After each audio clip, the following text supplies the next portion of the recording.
Studio Bihar.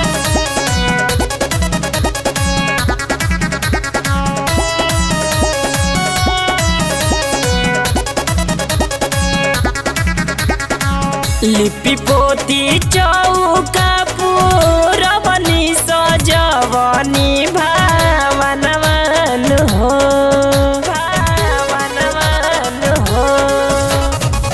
लिपि पोती चौका पूरबनी सजवनी भावनवन हो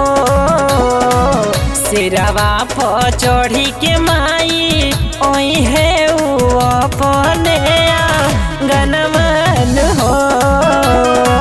सिरवा पर चढ़ी के माई ओई है अपने गनमन हो।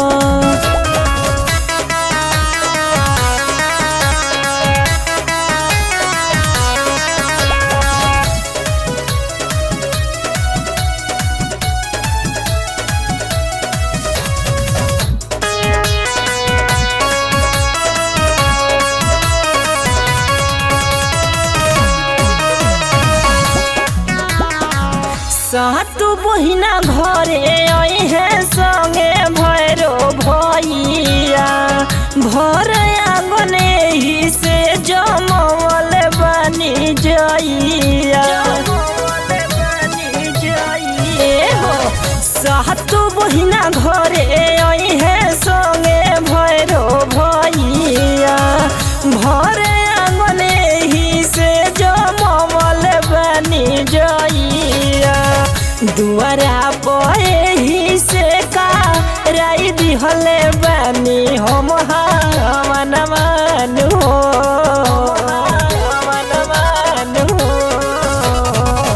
दुआरा पे ही से का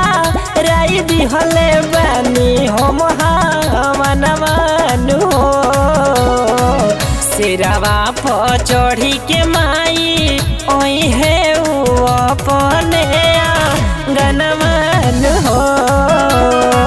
सिरवा पर चढ़ी के माई ओई है अपने गनमन हो।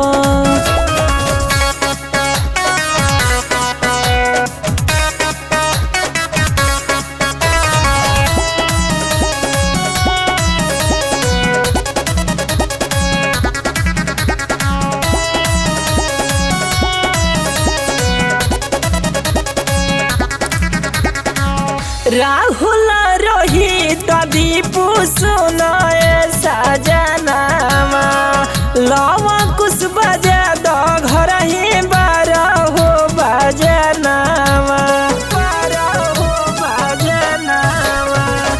राहुल रोहित दीपू सुनाए सजनामा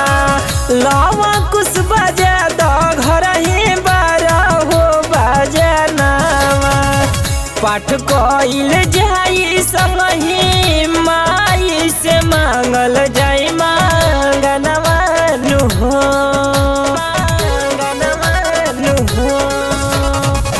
पाठ कइल जाई संगही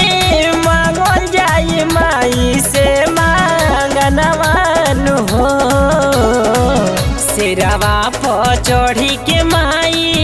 ओई है अपने गनमन हो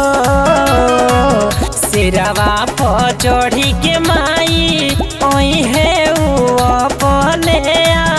गनमन हो लिपि पोती चौका पूरबनी सजवनी भावनवन हो सिरवा पर चढ़ी के माई ओई है अपने गनमन हो सिरवा पर चढ़ी के माई